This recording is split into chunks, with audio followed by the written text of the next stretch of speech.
day. And I just thought if you guys had some questions, I'd be able to look at the chat here and there while I'm cleaning up and setting up. So yeah, that's what we got going on today. So if you got any questions, let me know. But like, I'm trying to, in my time that I'm not filming, organize all of this and have it set up. But I need to vacuum out here. So after I film today, I'm gonna vacuum. So just getting stuff set up to start filming for the day. Trying to figure out tripods and getting lighting and everything. The nice thing, if you guys ever start filming, mark certain things on light stands and tripods so you know exactly how high you want them. This one's preset. That way you can duplicate your lighting setup, you can duplicate your spots and things like that. Just a little advice I would give you. So just me and the pup out here in the studio. Let's set this up properly. How's the audio? Because I don't have a way to test the microphones when I do a live feed. When I do, I can Oh, cool, thanks. It's just a setup day.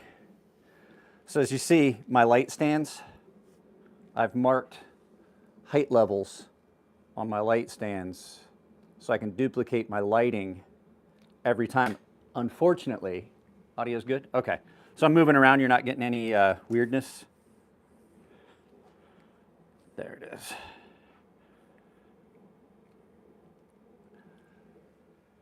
Surprisingly, having your lights at a different height from video to video will absolutely screw up the shadows and things like that. So one of those things, there's that one.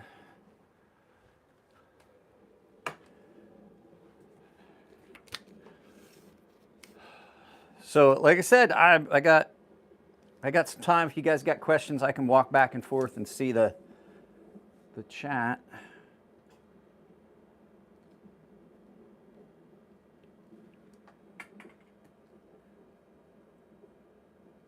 So crystal clear on your end. Yeah, so the studio here, let me see if I can give you guys a better view of the studio without screwing up the audio.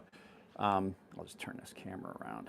So the studio is, I mean, it's not anything super impressive.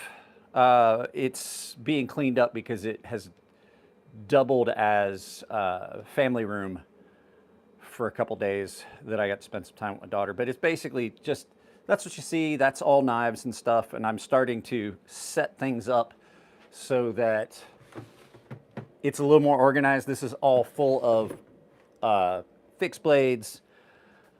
I've got space underneath the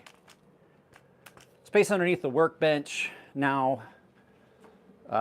Space underneath the workbench now where I got to clean it up because I moved what was there. I didn't realize I had put a piece of matting here,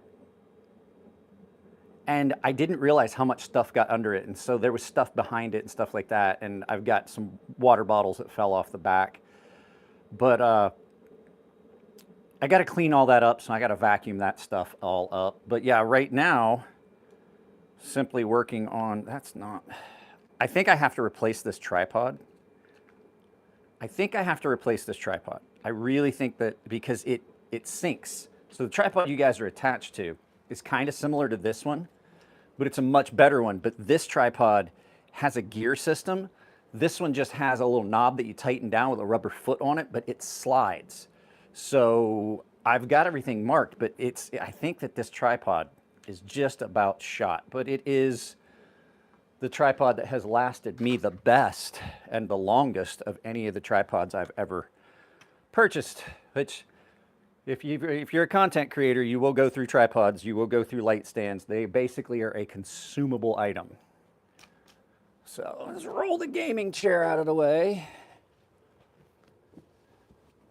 2 gaming chairs because at one point I had an idea. Well, I had bought a gaming chair because it was comfortable. and it was nice. It was Jared Neve gave me the idea for that game chair that is, let's turn this a little bit here. So you can see there's a couple chairs over here, and you're not gonna be able to see it great because of the lighting. But I had bought a chair. I bought a chair because I was doing live feeds, and I was doing it on here, and I was using the computer, and I was using actual software instead of doing them vertically like this. And I needed a chair for out here because I spent a lot of time out here in the studio. And so I got a gaming chair. And then my friend from the military, one of my friends, Cassidy and her husband, she was at Intel. She was like Intel, military Intel. She got a job with the State Department in Europe, and they're going to be there for like 3 years. And when they came by to say goodbye, they brought me this really nice gaming chair. We put it together. So I have 2 gaming chairs, and my thought was like, oh, I could have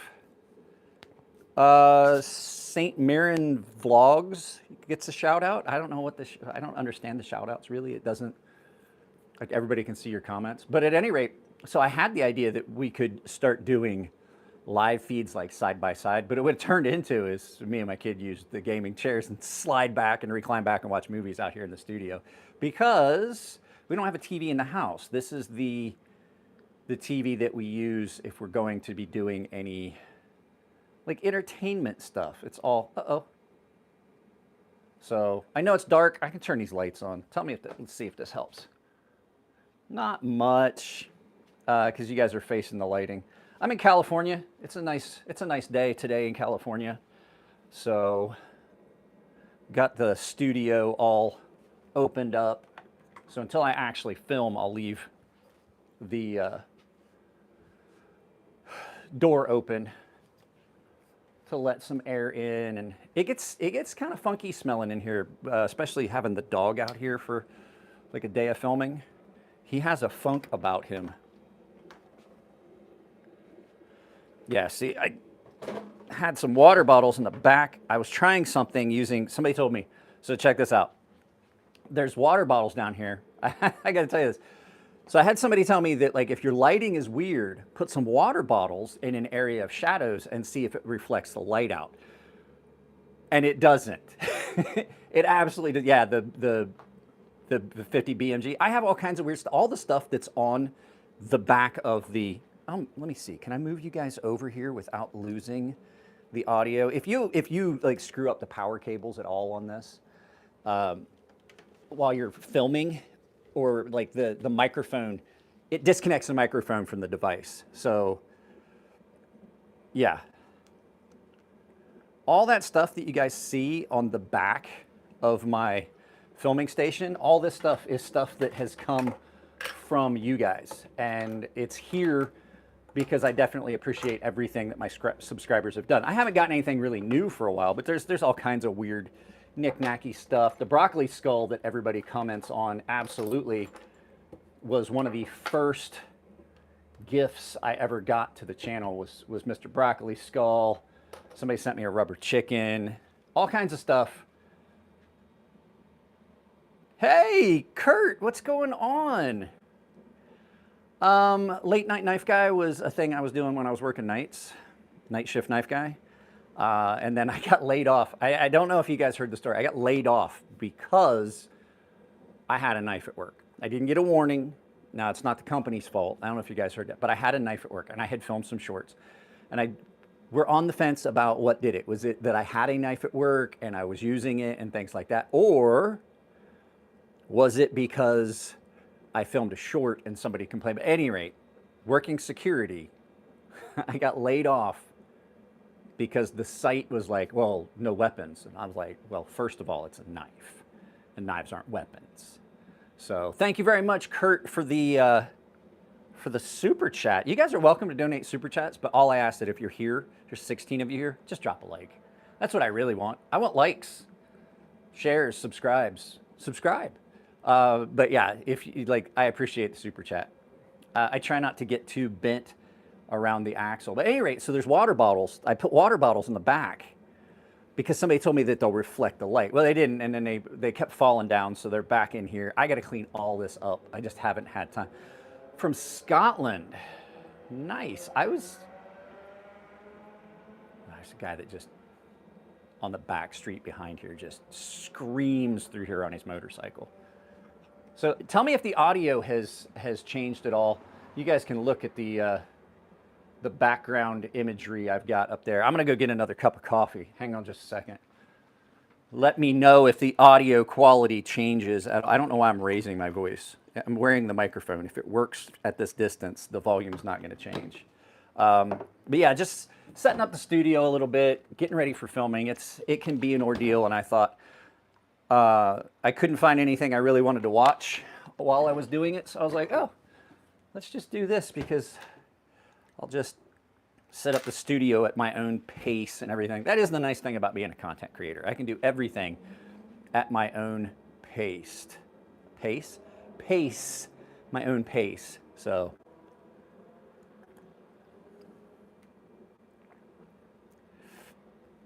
hold up, what show's quarterback's name I forgot, and I've really following up with the Cowboys and Ravens lately. I haven't watched professional sports. Retired military, really patriotic. I know not everybody's like that. I'm not trying to sway anybody. I stopped watching professional sports when people started kneeling at the national anthem.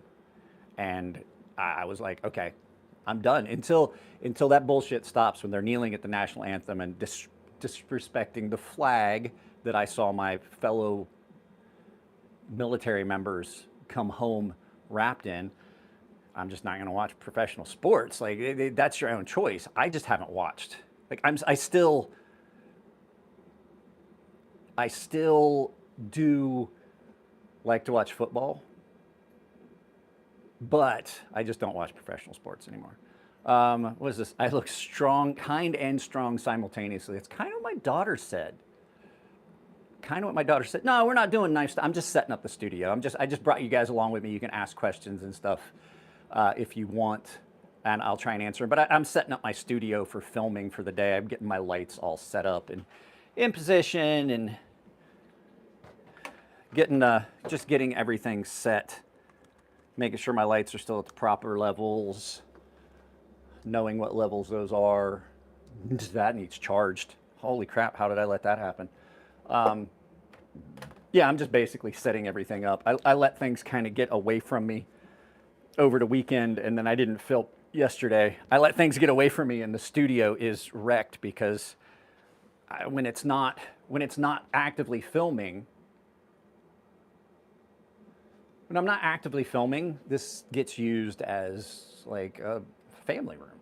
It does. I mean, I've got, what you don't see behind the green screen is there's a couch back here, like a carpet. I got a couple chairs and stuff, and so hopefully I didn't just screw the audio up with that. Did the audio change at all? Will I go on Forged in Fire? No. Here's the thing. I don't make knives anymore. I don't make knives anymore because I've got severe nerve damage in this arm.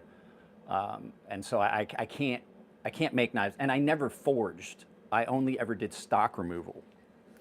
So it was just never something I ever did. And so I just never had an interest in it. Yeah, it's morning here. It's not early morning. It's like 10. But I took my daughter to the trolley station so she could go to college. I've been talking with her all morning because she was having problems getting her Wi-Fi hotspot to work so she could do, because she has a job as well. 16 years old. She works for a cybersecurity company. And she does her work for that on the trolley on her way to college, where she's studying computer science. And so I took her to the trolley this morning, and her trolley was late, so I wound up sitting there for a while. And then audio bag, my audio bag. So, wow, it's morning there. Do you do knife stuff? I do knife stuff. I sharpen. There's some videos of me sharpening. This, as a matter of fact, is my workstation for sharpening. I don't know how well you guys can see it. Let's see. I got this set here. That's all sharpening stones and sharpening tools and stuff in this drawer. Lots of stones, lots of money tied up in that. And then in this drawer, right here is strops, stropping compound, maintenance tools, stropping compound, a bunch of lubricants and stuff like that, waxes, some specialty tools for specific knives, things like that. That's what that is. But yeah, I do knife stuff. I should probably get that out of the shot before I get this demonetized. But that's the thing. Like if you're filming and editing and doing videos, you have to be organized, which is why this is driving me insane. That it isn't. So let's turn this so you guys. Staying organized is one of the best things you can do as a creator, and as you can see, things are not really all that organized right now.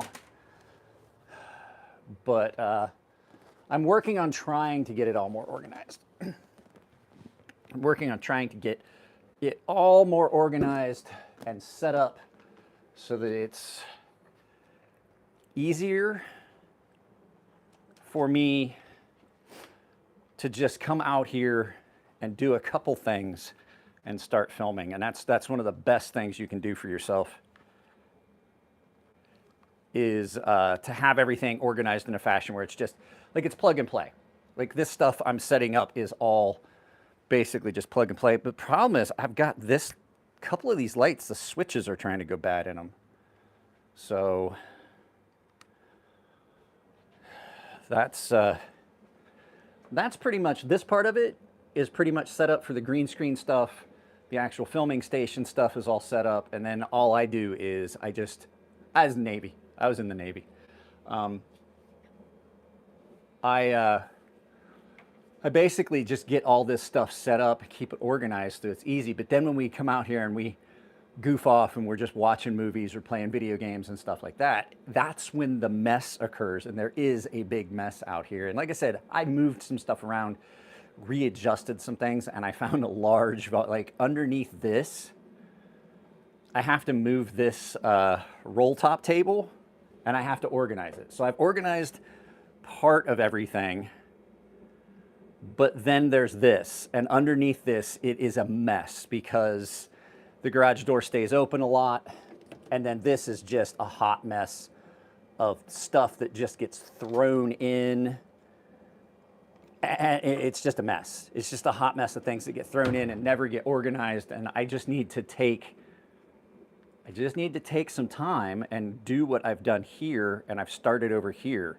So everything over here is set up for a purpose. The hat that I wear for filming there hangs on a gooseneck tripod so I can film from above. I've got stuff that I need for videos that hangs up. I've got an area here that is a mess right now, but it's a mess right now for a reason, because I've got specific things set there. But when I'm filming and I need multiple things in a shot, like say I'm filming about this knife, but I also want to have a comparison, so I'll set this knife here off to the side like this so that I can access it. Right now it's a bunch of papers and stuff because I went through some old documents and things. But I'll keep this area fairly clear. Oops, sorry doggy. I'll keep this area here fairly clear so that I can have things off to the side ready. But like I said, setting up your studio so that you're comfortable, like everybody's like, oh, a clean workplace, a cluttered workplace is a cluttered mind, and a clean. But the thing is, like, it just depends on you as a person. Like, if you set it up so it's the most efficient for you, then that's the way you set it up. And for someone from the outside, that may seem cluttered or disorganized, and it could absolutely be that that's just the best possible way. There's my Taipan box. Taipan box right there. That's, you know, maybe my specific setup might not be as optimal for somebody, but for the way my brain works, it could be perfect. So who's got some questions? I do have to show you something cool. So I stopped by my buddy Tino's place yesterday, and I didn't show you guys this in the live feed because I was trying to save it. So I'm going to do a video. Nerve damage, can't hold on to things. Please guys, 14 of you here, only 7 likes. I grabbed something that my buddy had that I had never seen, and I do know this has been out for a little bit. I'm really surprised by how much I like this. This is the Momo from Kaiser. And that is a big boy right there. That is a big boy. It looks like a kitchen knife. It's got the dimensions of a kitchen knife, but then in hand, you're like, I could do some definite damage with this. So this one's a lot of fun, and it looks closed. It looks like a straight razor. Low country hillbilly. Hey, hauling plants today. Momo lives in the kitchen. It looks like a kitchen knife. It looks like a folding kitchen knife, and it has those dimensions, but it's also pretty nimble, and it's got that like oh, I could use that in a pinch. The only thing I would be concerned about is this very thin, slim handle, and I don't think if your hands were at all wet, you would slip up over and you would cut the ever-living shit out of yourself if you were using this in a defensive role. And it doesn't have a handguard. Somebody said something about a sword. Sword all the way, huh? Let me see. Let me see. Let me see.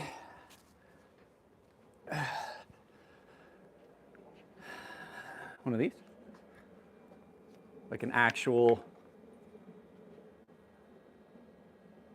This I've cut with a ton. This was a Paul Chen practical katana. You can still see the hamon. This was the first sword I ever used when I was doing Kenjutsu and Tamashigiri when I was in Japan. This is the first one I had.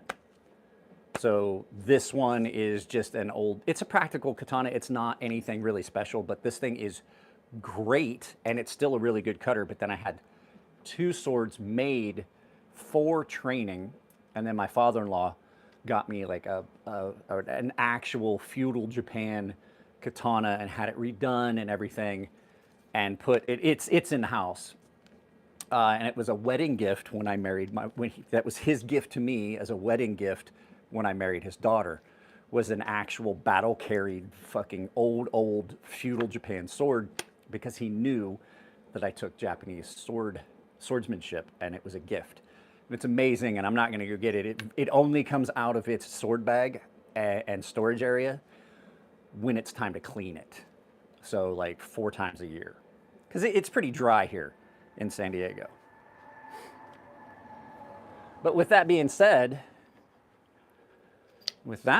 how's the audio? Did the audio change when I walked around to the other side of the studio? The sword cane that I take the dog for when I take the dog for a walk, because we have coyotes and mountain lions here.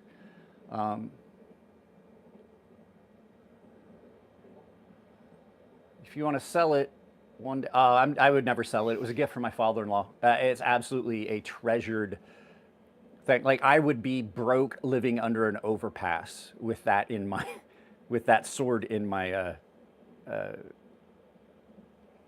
grocery cart. I'm tired. I didn't sleep my shoulder's been really bothering me, and I have not slept well for a few days. But yeah, I carry this. I have this for when I take the dog for a walk at night, because not necessarily because it's got a sword in it, because I have another one. My buddy didn't realize how illegal this was when he bought this for me. He was like, "You need this," and I'm like, "I'll carry it." But basically, I've used this a couple times because we have stray dogs and stuff in the neighborhood. Oh, hey, look at that! Talking about criminal activities in my live feed. That'll get it taken down.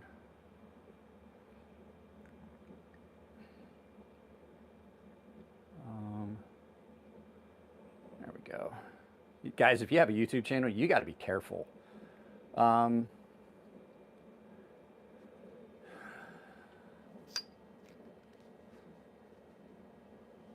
see here. I'm going to film some videos today. I got a bunch of stuff that came in from Jared over at Neves Knives. That guy drives me nuts when he does that. F-Bomb Tactical, what's up with you? Nothing much, just having some coffee, setting up the studio. I'm almost done setting up the studio. Red-blooded American, blink your eyes, little buckaroo. I don't know what you're talking about. Yeah, my shoulder's been really bothering me. I haven't gotten much sleep lately. So, oh, so guys comment on my videos. They're like, do you only own like 2-3 shirts? Here's the thing. The red and black, that red and black flannel, I accidentally bought, I don't know how I did it. I bought a pack of flannel shirts. Now this shirt is different. This was a gift. This was a gift from one of my paying members, and it's kind of special. It's done by Zero Foxtrot. This is the nicest flannel I've ever owned, and it's got a throwback to military service. It's got a cuff and collar inside that are done in the original pattern of the desert camouflage. And so I wear this shirt, and it's super comfortable, it's nice. But I bought a pack of 3, and I thought that I bought a multi-pack, and I have 3 of those black and red flannel shirts. But the fact is, here in the studio, I've got like 3 or 4 shirts that hang up on the back of the door, and it's like Mr. Rogers' Neighborhood. So I will come in because even though I might film like 3 videos in a day and it takes me a while to edit it, I may do a few videos in a day if I know I'm not going to be able to film throughout the week because of things that are going on. And so what I'll do is I just change shirts between, I change shirts in between cuts. You know what? Here we go. Like, it's just, there we go. Not that I care. Not that I care that he's like fucking with me. It just makes, it screws up my flow when I keep seeing those and I'm trying to read comments that are just bullshit comments. At any rate, so I switch between shirts throughout the filming day. So I might film a couple in this one. If I film a bunch of videos, like if it's like today is going to be a big day, I'm probably going to film till like 8 or 9 o'clock tonight. It's 10 o'clock now.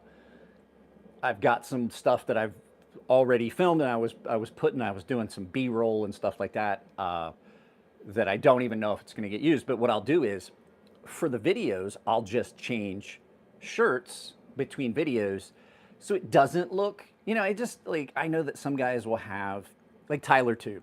He wears the same shirt every video. Well, pretty much every video.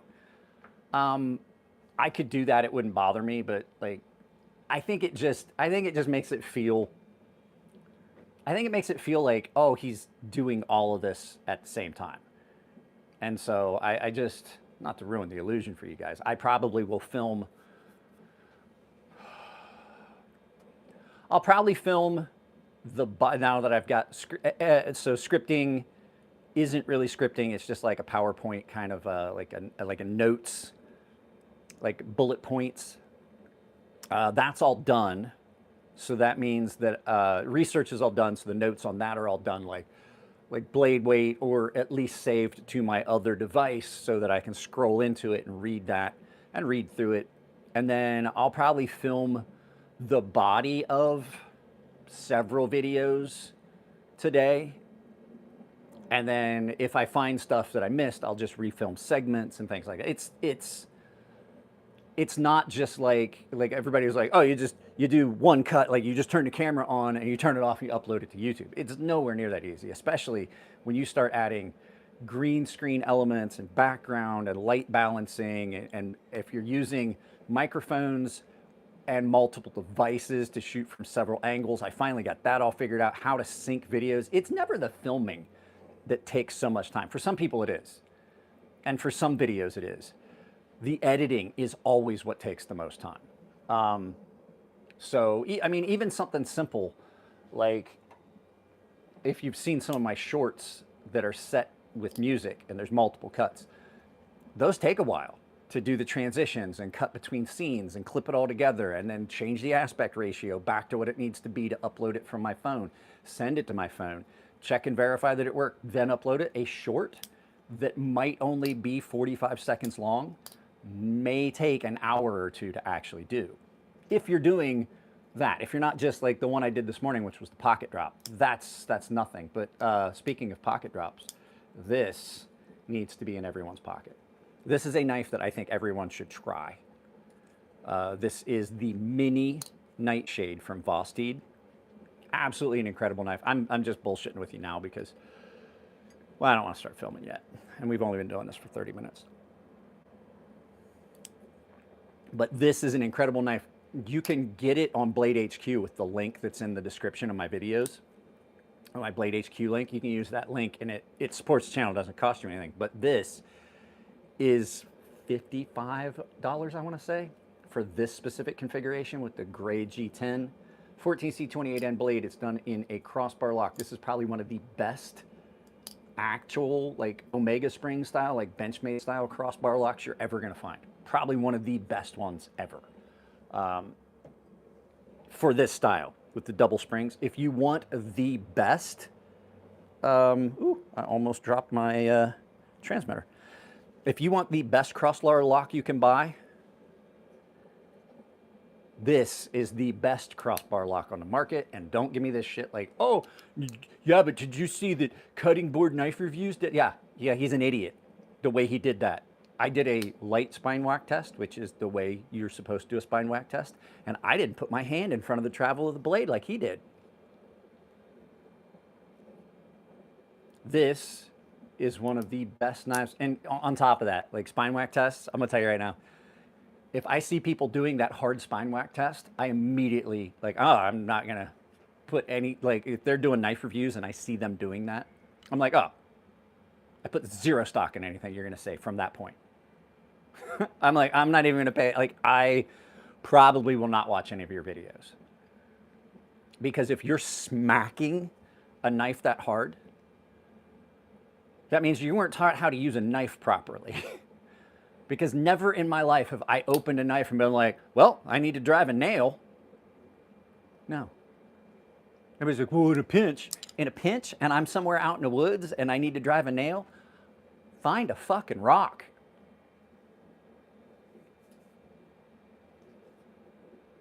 Not a hammer. Absolutely not a hammer. I see people do that and I'm like, oh, this guy didn't get enough oxygen in the womb. This is better than any Benchmade I've had recently. This is better.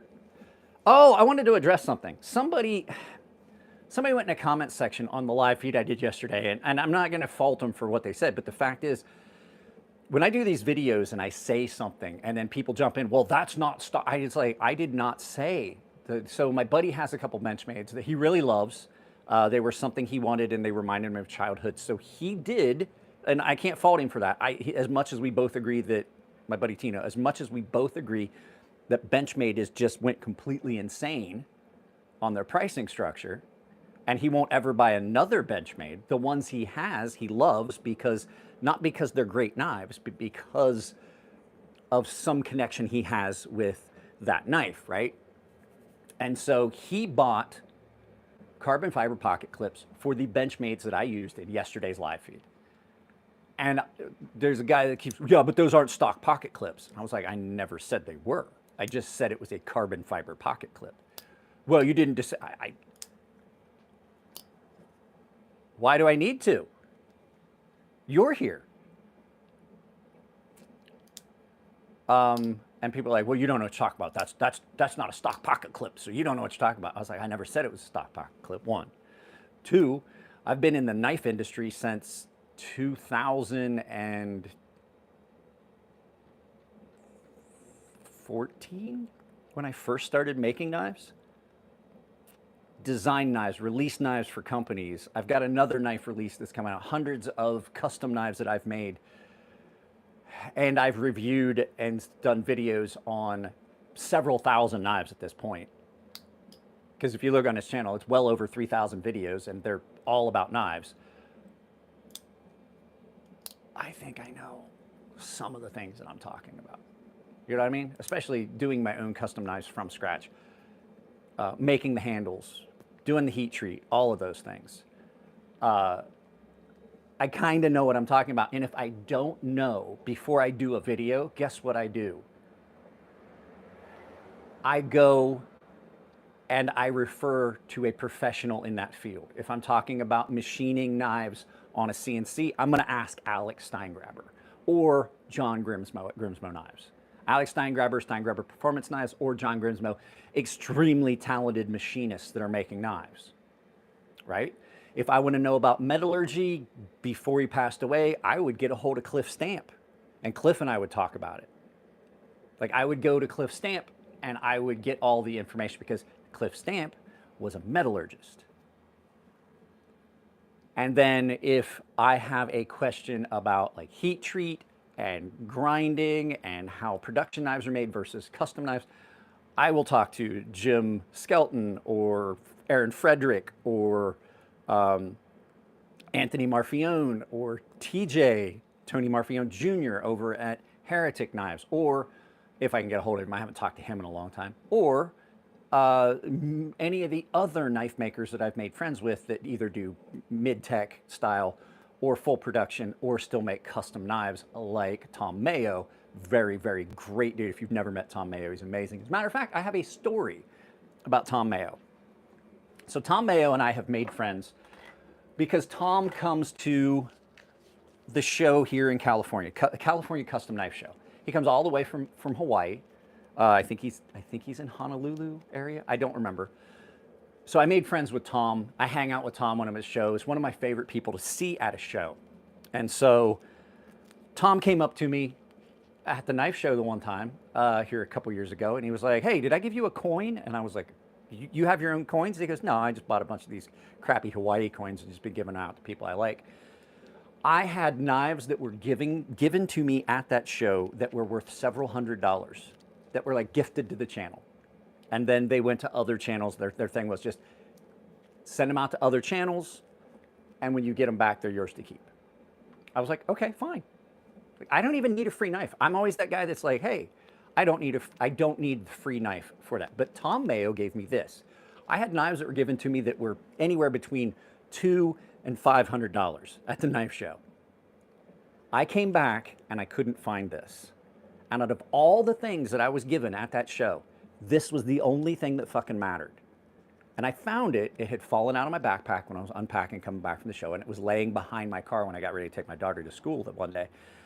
And I can't tell you, I was unconsolable. I reached out to Tom. I was like, Tom, I can't believe this. I lost that coin. And he was like, it's like I bought them at the like place here in Hawaii. They're like $10 each. It's not a big deal. I was like, it was a big deal. It was a gift from you. So that's how knife guys think. Like if Tom Mayo had given me a knife, it would be something I would keep forever. What's up, my man? By the way, what was that last knife called? The bigger one with the best lock. This one? Oh, the Microtech Amphibian. Okay, yeah, we were talking about that. We were talking about that. So Tom Mayo, world famous knife maker. Awesome, awesome guy. I love the guy. He's a grumpy old bastard. When he came up and found me and gave me this is one of the most important things I've ever gotten at a knife show. And like I said, I have knives that are upwards of $300 to $500 that have been given to me at knife shows. And they don't, like they were like, because it was a promotional thing. Like, hey, you do your video, but you're in touch with all these other guys like Jared and stuff like that. He's like, get those knives out to them if you can. And then when they come back to you, they're yours to keep. And I'm like, okay, like I don't even need to keep the knife. Like if it's not trashed, I'll send it back to you. And I'm like, we can't sell it. Which a lot of people don't understand that. Like they're like, oh, these companies are giving you those knives and you're letting you keep them so that you give them a good review. It's not how it works. If they sent me a knife, like just case in point, say they sent me this Barlow, which this is a Rosecraft Barlow, great little slip joint knife. If they sent me this, they can't sell it after it's been handled and used and sharpened and things like that. They can't resell that knife. So for them, giving me that knife already is a loss.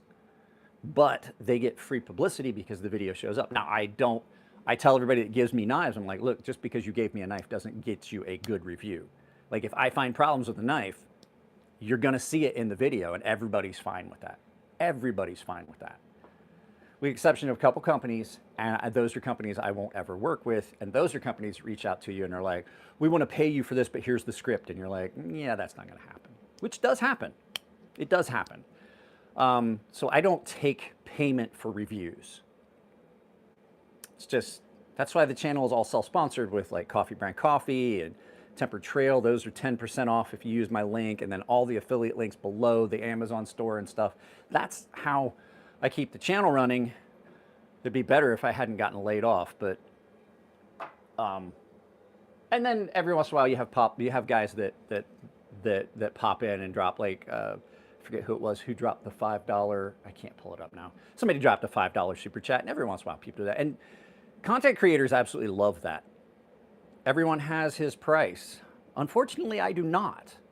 I have a very, very well-defined moral compass, and I grew up basically in an area and with a father that was like the 1800s, and if you give up your integrity, and being in the military, this was another one, integrity, back when I was in the military, when I was coming up in the military, integrity is the most important thing you have.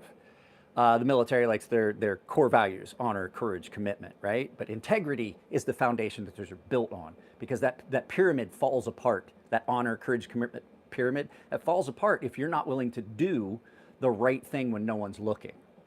And so for you to say everyone has a price, I disagree. I disagree. I would not compromise my integrity and my morals for something as fleeting as money.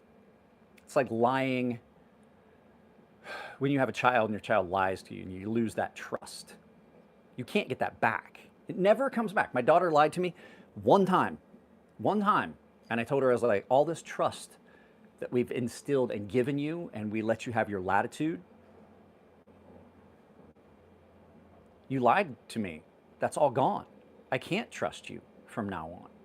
And even to this day, I still question her on things. And she goes, why? You know, I do this and I trust. And I was like, look, you lied to me when you cut your own hair. She's like, I was 7. But you've proven that you'll lie to me. So therefore, I can't 100% push that I 100% believe and trust button. I can't.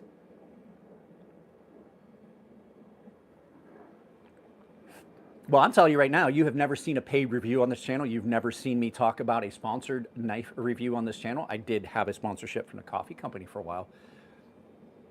I don't think that you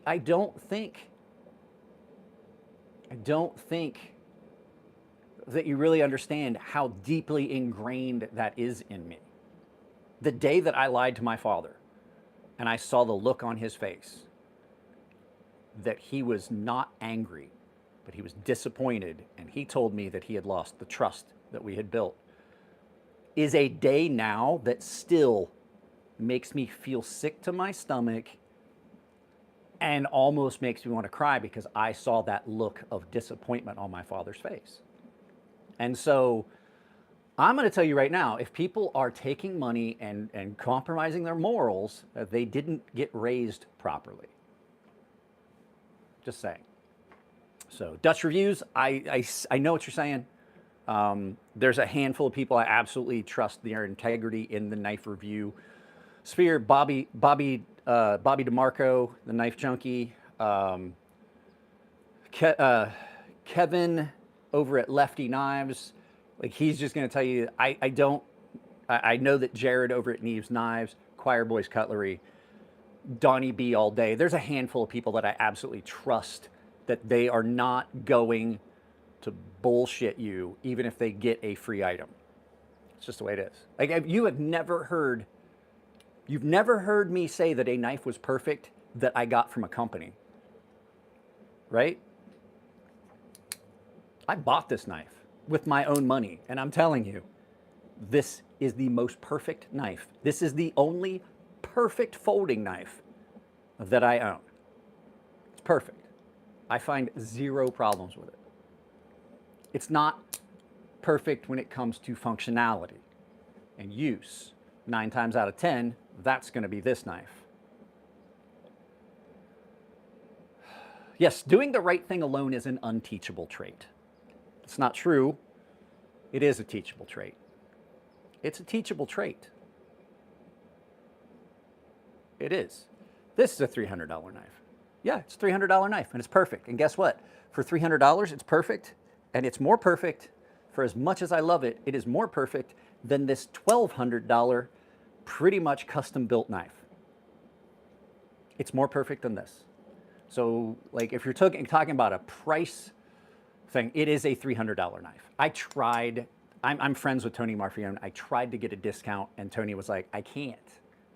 I was like, why? I mean, he's like, because one, you guys will like this, because Tony, for as much shit as he gets, has that same kind of built-in doing the right thing. He's like, if I gave it to you, if I gave you a discount, what are all the other knife companies and knife YouTubers and knife content creators going to ask me for? And I was like, he's like, if I do a backdoor deal with you, it's not fair to other people that are doing the same thing as you. And I was like, hey, all right, cool. I just was trying to get a discount code for my subscribers. I wasn't trying to get like an affiliate.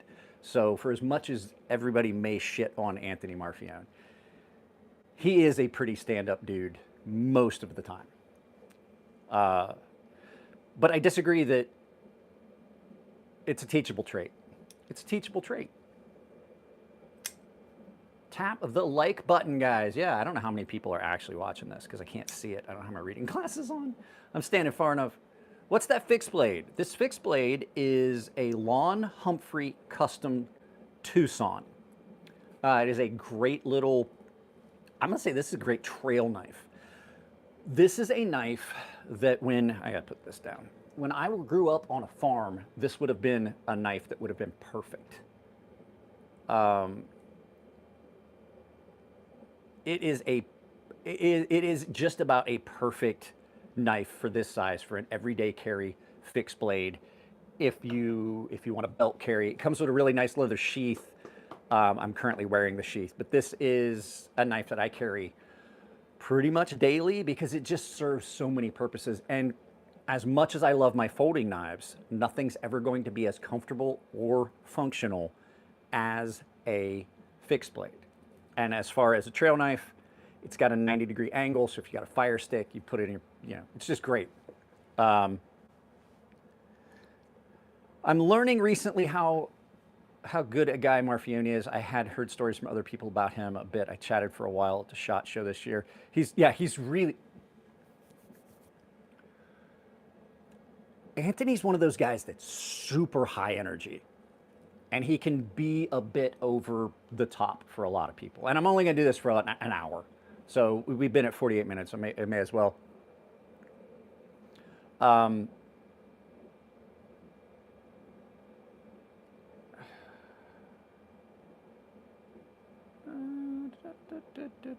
we go. Don't talk about my wife, fuckface. Keyboard warriors. I've had people that have done shit like this. People that are like, oh, see you at a knife show. And then they see me at a knife show and they realize that flat-footed, I'm 6'3", I'm 240 pounds, and I got a hand that's the size of a fucking can of beans. And they're immediately like, yeah, it changed my mind a little bit. I'm not a little person. Just a big coffee cup. I'm not a little guy.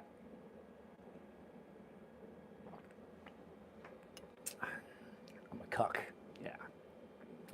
Cuck my boot right up your fucking puckered little brown hole. Talking about my wife pissed me off. There's only a couple people in the world that can get away with that. You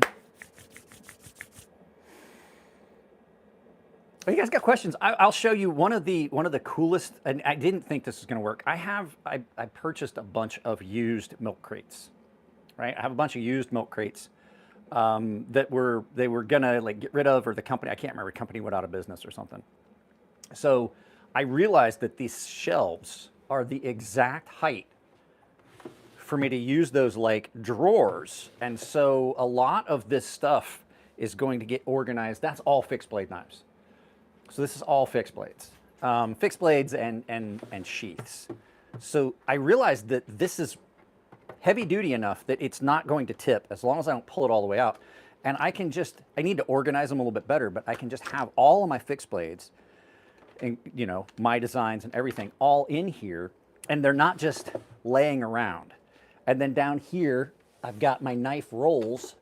And then now that I've cleaned that area out underneath the filming station, what I'm gonna do is, once I clean this out, that's a knife case right there. I'm gonna clean this all out, and then I'll have room, even if I'm filming, to put my knife cases up underneath there, and they're out of the way. They're not taking up space, because right now, like, it's, as much as I like to be organized, there's knife cases and stuff. That chair right there is just full of stuff. This is the one I sit in, and then there's my filming stool and stuff like that. But I want to make it more comfortable, not for me. Like, I'm comfortable out here in my specific brand of organized disorganization. So what I'm trying to make it more comfortable is because my daughter now is in college and she has friends, and they've talked about it, and they're like, yeah, well, only one of the people in her friend group has a TV at the dorm, and so if they want to do movie night, like, it's really hard because, like, he has 2 other roommates or 3 other roommates, and so it's just really hard to use that community space and stuff. And I was like, I will get everything organized here. There's a small sofa behind the green screen. I've got the 2 gaming chairs, and I have folding chairs, and I want it to be comfortable enough out here so it doesn't look like a homeless person has taken up residence in the garage. I want it to be nice enough out here that she could bring her friends out here, and then I'll go upstairs or take my plate, because I have a PS5 out here, and they can use, I'll disconnect that, and I'll put the PS4 here. There's a PS3, PS4, I have a PS2. I have a PS3, a PS4 that I can connect out here for them to use to watch movies and stuff like that, if that's what they want to do.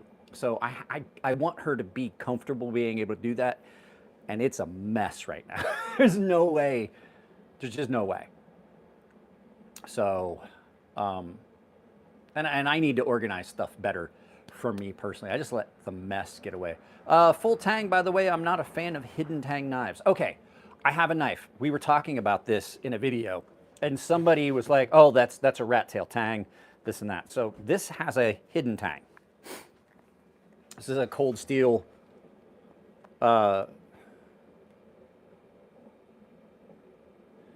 is a cold steel R1 military classic. This has a hidden Tang.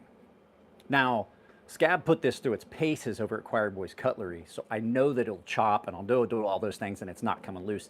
It's in there. This is a very well-built knife. I owned one of these when I was active duty, and then this was a gift from one of the maybe not a paying member. It was Michael R. This was a gift as a birthday gift for me.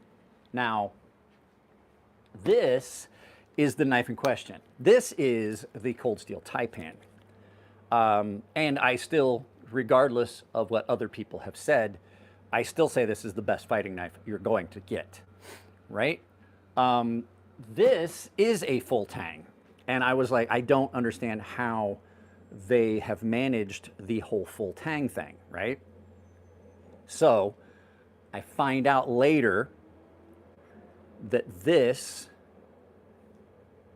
is, like, I'm like, how is this a full Tang with this rubberized? How do they get the rubber on there?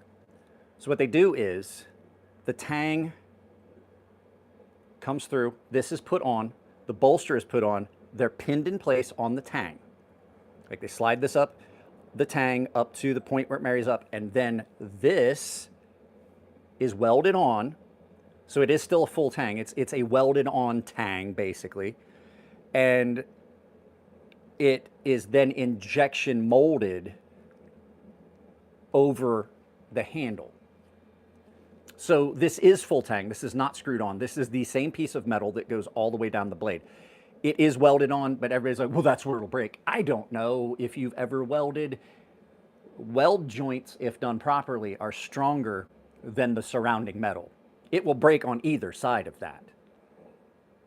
So I'm not worried about that breaking. And then this is then put in because this is cut, like this is milled down to where it has an opening inside here that they put it in, and then the rubberized thing is injection molded into that, and there you go. Now you can peel this off. I've seen people peel it off and then replace it with something else like a wrap. I wouldn't do that. I love the Katon that they use. What branch of service? I was in the Navy. My last few years was at NECC at MESF, so Naval Expeditionary Combat Command Group 1, and I was at MESF, Mobile Expeditionary Security Forces, Squadron 3, Det 32. And I was Charlie squad leader, and I had 3 fire companies that worked for me in my Charlie squad leader. It was more based. It was roughly based like Marines or Army, like stuff like that. So, but yeah, this thing is absolutely incredible. One of the greatest knives I've ever bought. I waited. I said it in the video. I waited 40 years to buy this knife. 40 years.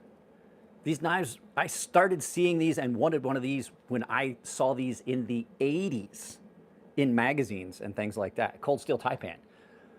Just amazing. And I waited 40 years to get one. You don't have to thank me for my service. I loved every minute of it. As a matter of fact, when I found out I was getting medically retired, I cried for like a week. I did. You can ask my wife. I was inconsolable. I was on baby leave. We had just had her baby. And I found out while I was on... no, I didn't. I'm sorry. Change that. My daughter was 2 when I got medically retired. When I found out I was getting medically retired, I cried for like a week. I wasn't ready to leave, and it wasn't that I wasn't like, oh, I have to have somebody hold the strings and walk me like a baby. It wasn't that. I loved what I did so much that to have the rug yanked out from under me at that point in my life, I wasn't ready. I wasn't ready. And so I did my time in service. I retired. I got medically retired. I worked for Lockheed Martin. I ran their counter surveillance, their vehicle inspection, their weapons, the weapons room and armory, and the range. I had all of those. And then I got a federal job doing anti-terrorism, physical security, and counter surveillance for the Department of Defense. So I was a desk jockey? No, I absolutely, I was a desk jockey. No, I was a dirt sailor. Like I said, fuck out of here.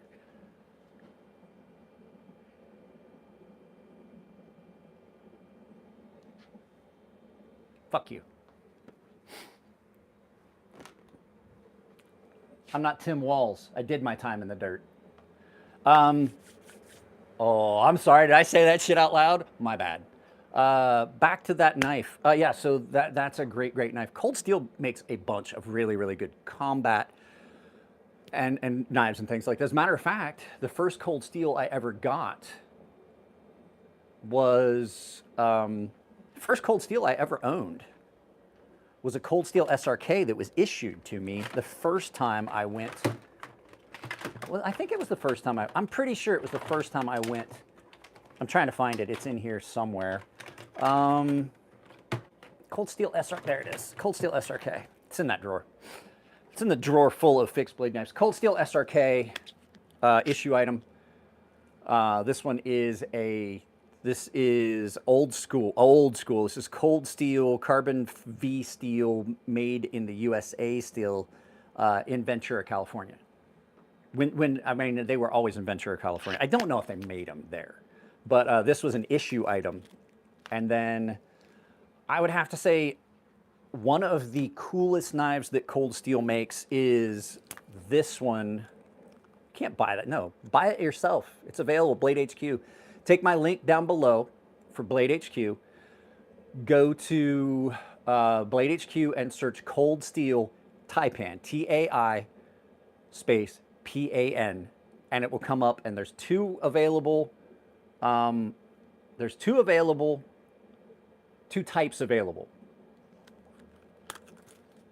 Well, but this one is the cold steel OSS. And until I got a sheath for it, I didn't realize how good this knife was. I don't do politics. I don't do religion. I don't do politics. I don't do religion, and I have nothing to say to any of them. This is one of the cooler knives they have, and it's kind of the same. This is a full Tang knife, and then this is all injection molded over. The only thing about this one, there's another version of this called the Black Bear Classic, which is much more expensive. These are part of the injection molding process. They're great. They're pretty sturdy, pretty stable, pretty stiff, but they're not a full metal piece. Like, that's not the metal piece. So the metal piece goes the length of this all the way down to here, all the way down to the tail. They injection molded that on, but this is a great, this is double-edged, and we've talked about this a bunch of times. I didn't realize how good this knife was because I had it come in and it was just always dull. And it was because of the sheath. Like, I just couldn't keep it sharp because of the sheath it was in. Mike over at Spirit of the Bear made this for me. And this is an awesome, awesome sheath. But now this is just a buzzsaw. It's just absolutely ridiculously sharp now that I've sharpened it. And I did a different edge on this for OS 8. I like to use as the finishing stone an Arkansas, like a hard Arkansas, a good hard Arkansas oil stone to do the final edge on it. It just gives you a different edge on OS 8 that you don't get on some of your other stones. So it gives it a really toothy, aggressive edge. And so I sharpened both sides to the point that I wanted. And now that I have a leather sheath versus that fiberglass reinforced nylon that they use in their Securex, it does not get dull coming in and out of the sheath. Just an amazing, amazing sheath. You can't go wrong with it. So, message is held. Jawada Jahal, you feel like shit. Well, I'm not going to let that pop up because I don't like curse in the comments, but I should because I curse. You may want to reach out to a mental health professional. Yeah, it doesn't matter. That one's not a bad one. So there's that, and then I've been carrying. I hadn't been carrying it for a while. I broke it out, and this is gonna be like the last thing I show you guys because I do have to start filming. I broke this out and started carrying it. I had it yesterday when I did the live feed. I have to, there's certain knives I have to like lock away from myself. And so I put this in my safe because it's a pain in the ass to get into my safe. And so I put this and a couple other knives that I know will just eat up all of my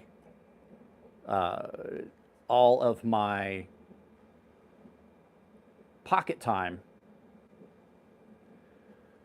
And so this has been hidden from myself for a while, and I happened to open, I forgot it was in there. I happened to open the safe up to get some documents out, and this, my wee OAO, was just laying there, and it had been there for a couple weeks.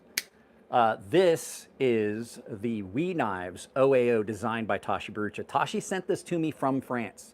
This was in his this was one of his personal ones that they sent him for, they sent him one of each for him to like make sure that it was exactly what he wanted. And he says it was great. And I was like, yeah, I reached out to Wee Knife Company.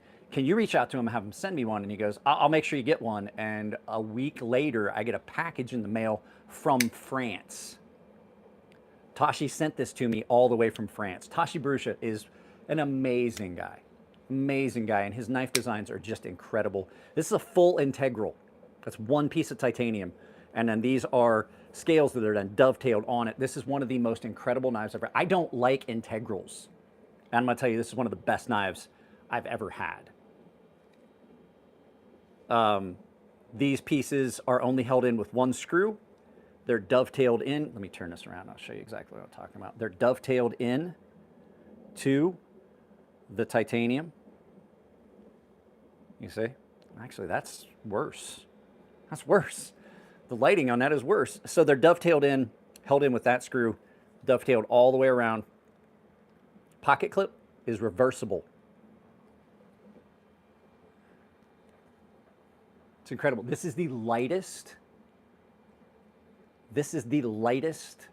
integral I've ever seen, and it's lighter than some of my other knives that aren't. It's a We Knife Company. We Knife, I'll tell you what, We Knife Company is every bit as good as Reat. They just have a different feel. Like their machining is every bit as good. Reat just has, they have a different aesthetic. Like their knives are just done a different way. They're every bit as good. Their quality is every bit as good. Absolutely brilliant knife. And like I said, it's one of those knives that, like, if I have this out, there's a good chance that this,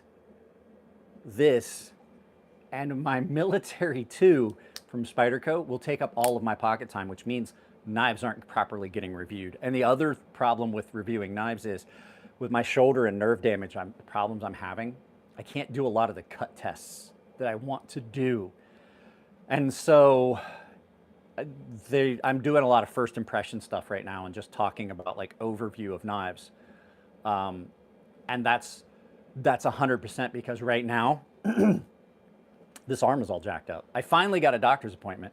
I did a scathing video and I tagged the Military Healthcare Network in the video I did on Twitter, talking about how is it that as a retired veteran that did his time in service, I called to make an appointment with my primary care using my military insurance, and I'm told that I have to wait till December 30th to be seen. And I posted up and I tagged him in it, and sure as shit, I get a call from the clinic and they're like, oh, we can see you on the 16th for your shoulder. And I'm like, wonder how that played out. Sir, you may have been asked this, but how do you feel about classic steels like 1095 or 440 HC? I don't mind either one. I would prefer to have 14C28N over either one of those, but in a pinch, they're not bad, you know? Can I suggest a few sub 100 folders for EDC? Can I? Yeah, I can. We'll do that real quick. Sub 100, I've got a couple of them here. Sub $100 folders. Well, that one's sub 100. This one's sub 100, and here's another one that's sub 100. I don't like that one. Here's one that's sub 100 and another one. Okay. If you're looking for a thin, skinny gentleman's knife, the Rosecraft Blades Yoka, J-O-K-A, Yoka. Rosecraft Blades Yoka, 10% off. Use coupon code crazysharp. Great, great little gentleman's folder with a very useful blade. Nice and slim, liner lock, easy to carry, and it will fit in a lot of shirts. Not this one, but it'll fit in that little pin pocket that you have on a lot of shirts, or a jacket pocket. There's that one. This one is the Mini Tough Light by Cold Steel. Great, great little smaller knife if you just need something small like this. Still super, super good cutting power because of the way it sits in hand. You're locked in. You got a really good grip. And really nice, straight, useful blade. There's 2. 3. Best Techman Good Boy. Really similar to the Bug Out by Benchmade. Really, really similar, nice, thin blade profile. This is like $56 right now, Blade HQ. If you use, down below, if you use my Blade HQ link and then type in Best Techman Good Boy, all one word, B-E-S-T-E-C-H-M-A-N, Best Techman Good Boy, right? There's that one. Rosecraft Blades Barlow slip joint, if you're looking for a good slip joint. This is another one. They have another one that's under 100 that won the award for the best import knife of the year, and that knife is right here. They are twinsies. This is the Clinch River swayback. Awesome, awesome, awesome knife. This thing is incredible. This is one of the best slip joints you will ever own. Done in a Warrenclyffe fashion. And the last one, because I've got to wrap this up so I can start filming, is probably the best mini knife I've ever owned. The Mini Nightshade. This is about $55. You can check this out with the all of my knives are sharp. JR22. I am a professional knife sharpener. Sharpen knives for companies, sharpen knives for custom knife makers, hand sharpen knives for collectors, and every knife I own is sharp enough for me to lather up and shave with. There's not a single one that is not that sharp. At any rate, this one gets used a lot. This is the Mini Nightshade by Vosteed Knives. I do believe that I have a link to Vosteed Knives down below. That's an affiliate link. The description below my videos have got a list of knife vendors that you can go on and check things like that if you're interested in knives. So I'm not going to do a sharpening demo because I don't have to dig out the stuff I need to do it. But at any rate, guys, 71 minutes. I only wanted to do an hour. I did a little bit more. I've got to set everything up, like finish setting up this tripod for filming because this is the primary tripod, get my camera out and things like that. So guys, how much do I charge for sharpening? I don't sharpen anymore. I've got too much nerve damage in my arm for me to feel comfortable sharpening other people's knives. I used to sharpen some super expensive knives. I've sharpened knives upwards of $5,000 to $10,000 for private knife collectors that have got insane things. And they're like, I want this. I don't care that it doesn't cut. I want like a 15,000 or 30,000 grit edge that's just mirror polished on there. And I'm like, I can do that and it still will cut if you need it to. But I don't sharpen anymore for customers because with me having some shake and palsy and I can't feel my hands the way I want, I don't trust sharpening customers' knives anymore with some minor exceptions. I did some stuff for Scab. I did some stuff for a couple other people, but they understand that it's not as good as it looked. What is this? I have a Spyderco Golden Colorado with a Maximet steel, but my dumbass left it out in the rain for a couple days and the tip of my Spyderco is broken and pitted as hell. Could you look at it? No, because I don't know how you dropped it if it broke because Maximet's really brittle. The best thing you can do is get some Metal Rescue. I'll show you exactly what you need. You can put this, you can put it in this, you can just drop the whole thing in there. It's not going to hurt any of your components. It's absolutely non-corrosive. It's non-acid based. This is what you need for your rust. And I'm not going to retip a Maximet blade. It's just not going to happen. This stuff's harder than the hubs of hell. If it's already broken, there's a good chance that as I try to reestablish a tip on it, that you've induced enough shock that there's micro fractures in that, and it's just going to continue to do that. And all I'm going to do is ruin perfectly good sharpening stones on a material that should not be used on a knife. In my opinion, for some people, it's a great steel. This is what you need.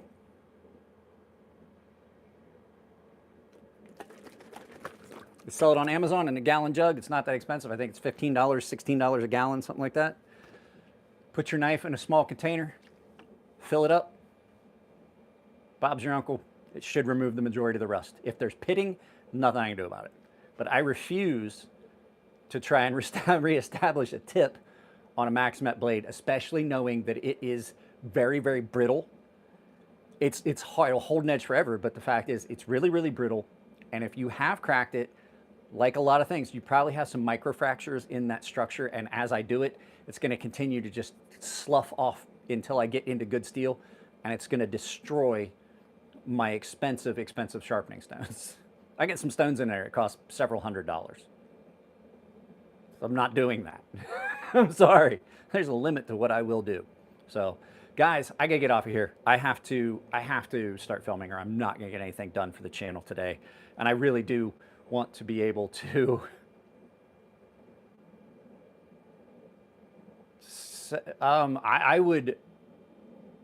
I would absolutely say, see if like Spyderco's not going to warranty that. Like if you left it, that is your fault. Like it's not going to fall under warranty. And Spyderco doesn't do blade replacements, I don't think. They're going to tell you like, well, you know, buy another one, because they're not like I will say that that is the one thing that Benchmade has going for you. You can do a blade replacement through Benchmade. But Spyderco doesn't do that. The nice thing is Spyderco's knives aren't anywhere near as expensive as Benchmade. Benchmade's charging upwards of $700 for some of their knives. By God, they should be fucking providing you with an option to swap out your blade. I can buy 3 Spydercos for the price of one of their new 710s. I can buy 3 Spydercos, 3 expensive Spydercos, for the price of one Benchmade 710. So you may just be SOL and have to buy a new one. And I would recommend don't buy a Maximat one.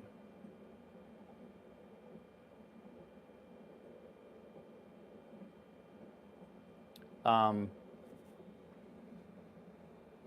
would not buy a Maximat knife unless I knew exactly what I was going to do with it.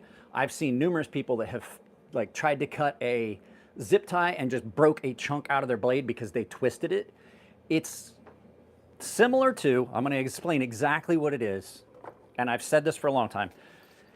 There reaches a point where brittleness and things like, now there are some people that do a very good job with Maximat and can make it very, very resilient. And that's, well, I say there's some people, but there's one, it's Big Brown Bear, Sean Houston. This is a ceramic knife. And if you look at the tip of that, I broke the tip off this. It breaks like glass. It's stupid sharp and it stays that way for almost forever. And so this is going to be really similar to Maximat. If you're cutting and you hit something really hard, you're going to chip it. Because it's basically glass. That's not like a coating. That's the color of the ceramic. It's a ceramic blade. Maximat is too brittle for your average day-to-day user. And it's definitely something that I would want in a more reinforced tip style knife, like say a sheep's foot, where it's a little bit more robust at the tip. You know what I mean? So that's something you got to look at. If you're looking for a Spyderco, my recommendation right now, the 2 best Spydercos that I think you can get. They're not my favorites. My favorite kit is the police model. But the 2 best models that you're going to find on Spyderco is the PM2. This one's an S90V. Absolutely incredible. You can also get it in Crewwear and micarta in the same configuration as the one I'm about to show you. This is the Military 2 in Crewwear. Crewwear and micarta. Crewwear will rust. It will patina, it will rust. I'm going to tell you that right now. But if you stay on top of it, it won't. But I've used this, can you see the lines that are on it? I have used this knife to the point that I have scuffed up the finish. See those lines there? This is still the factory edge. Let me see if I can show you guys. Let me see if you can see it.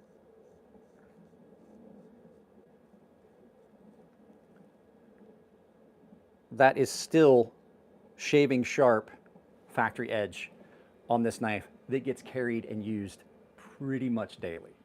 Crewwear is an incredible steel. I think I paid $200 and something for this. I don't remember. It was on sale when I got it. I want to say, hey, Papa K, welcome to the premium membership. Okay, Papa K, I'm going to tell you right now. Papa K, I don't know if you've ever been one of my paying members. There is a sharpening tutorial series that is available to the premium members only. Go to the members only section and find it. And then you can go in there and you can find all the members only content. There's sharpening tutorials in there. There's a bunch of them. At any rate, PM2, Military 2. If you're a bigger guy like me, a Military 2 might be something you kind of gravitate to. But I will say, I think this is the perfect EDC. It's got the right controllability of the blade. It's not too far removed from tip to pivot. This is done in a compression lock, which is a very, very safe lock. You don't have to put your fingers It's sort of like a liner lock, but on the back, it's one of the strongest locks you're gonna find because of the way it's configured. And it is a very safe lock because you don't have to put your hands in front of the travel of the blade like you do with something like a frame lock here. Frame lock, I gotta put my finger in the travel of the blade to disengage the lock. So absolutely amazing. Like I said, this is probably the best one. Guys, I gotta go. We'll be here all day. I have filming to do. I have videos that I've got slated that go up, and I need to make sure you guys have a video ready for tomorrow. So stay tuned to the channel because every Wednesday, Friday, and Sunday is a pre-recorded, longer style, longer content video. So gotta go. I'll talk to you all later.